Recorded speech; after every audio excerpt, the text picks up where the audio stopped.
Dosa potato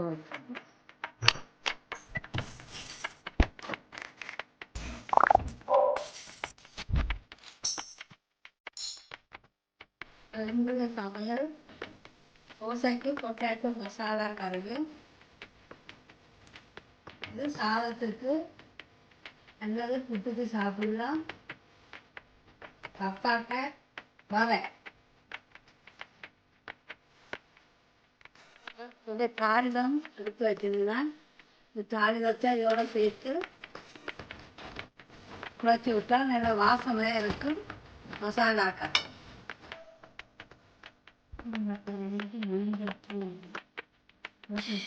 வச்சுருக்கோம். புதினா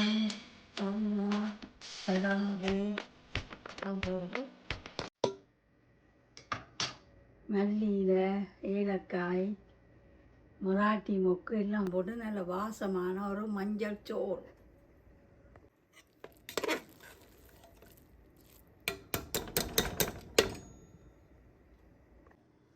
பாருங்க மக்களே, இன்றைக்கு மஞ்சள் சோறு, வெண்டிக்காய் பால் கறி, கத்திரிக்காய் பொரிச்ச குழம்பு நேற்று வச்சது, இது பொட்டேட்டோ மசாலா கறி, இது வரை பப்பாக்காய் வரை சூப்பர் டேஸ்டாக இருக்கும். வரையோட சாப்பிடுவோம். நல்லா இருக்கும்.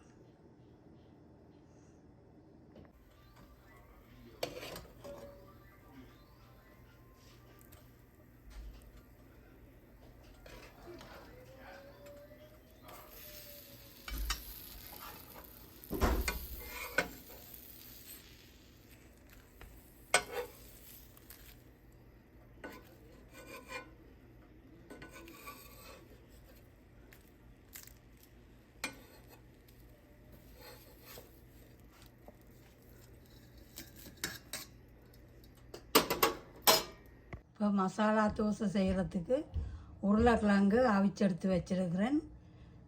இதில் லைட்டாக தூள் போட்டு ஒரு மசாலா உருளைக்கிழங்கு கறி செய்தால் மசாலா தோசை சுட்டு சாப்பிடலாம். இப்போ நான் கொஞ்சம் கடலை எண்ணெய் ஊற்றிக்கொள்கிறேன்.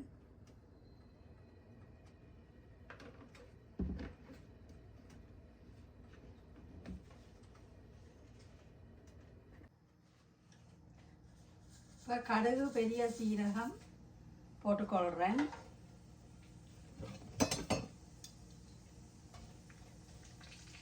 நானே எடுத்து நானே வீடியோ எடுக்கிறபடியா கொஞ்சம் கஷ்டம்தான்.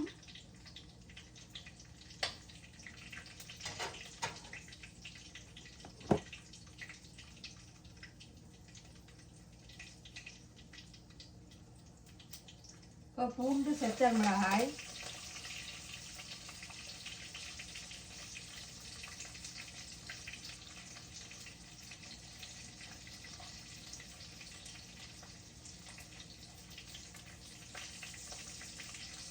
கருவேப்பிலை,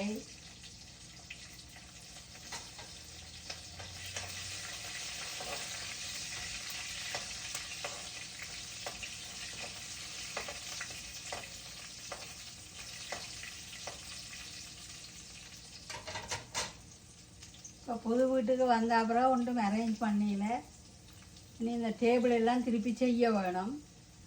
இப்போ சம்மர் வருதுன்னு பார்த்துட்டுருக்குறோம். இப்போ ரினோவேஷன் செய்யணும்.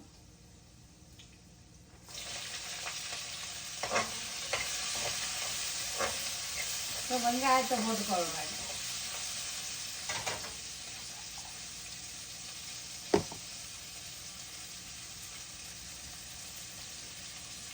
உப்பு கொஞ்சம் தூவிக்கொள்கிறேன்.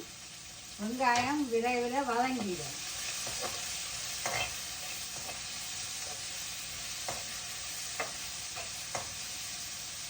நல்லா வெங்காயம் வதங்கட்டும். இப்போ பொட்டேட்டோ மசாலா கறிக்கு இப்போ அவிச்சு வச்ச பொட்டேட்டோவை இப்படி மேஷ் பண்ண வேணும். இப்போ கொஞ்சமாக பெருங்காயத்தூள்,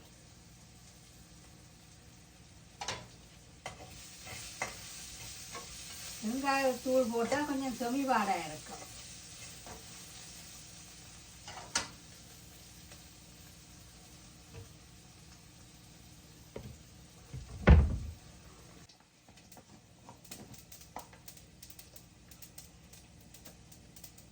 கொஞ்சம் மஞ்சள் தூள் போட்டுக்கொள்கிறேன்.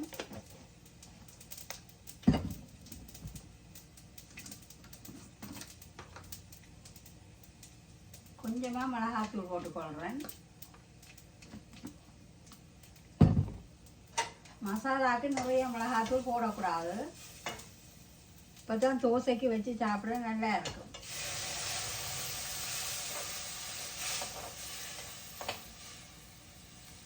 இப்போ தண்ணி ஊற்றியாச்சு, தண்ணி கொதிக்கட்டும்.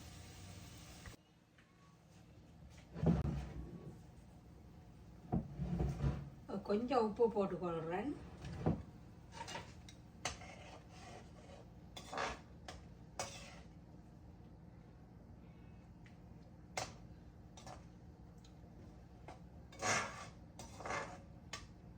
குழம்பு வந்து நல்லா கொதிக்கணும்.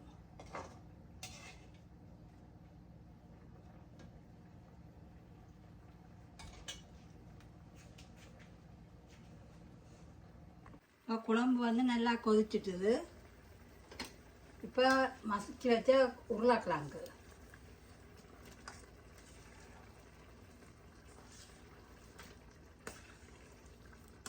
நாங்கள் அவிச்சு மசிச்ச நான் தான் மசாலாவுக்கு தோசைக்கு வைக்க நல்ல டேஸ்டாக இருக்கும்.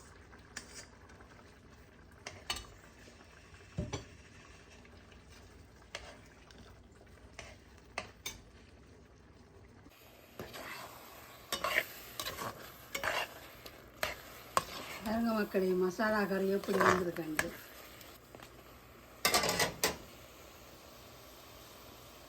கொஞ்சமாக கருவேப்பிலை தூக்கிக்கொள்கிறேன். பச்சை கருவேப்பிலை போட்டால் வாசமாக இருக்கும்.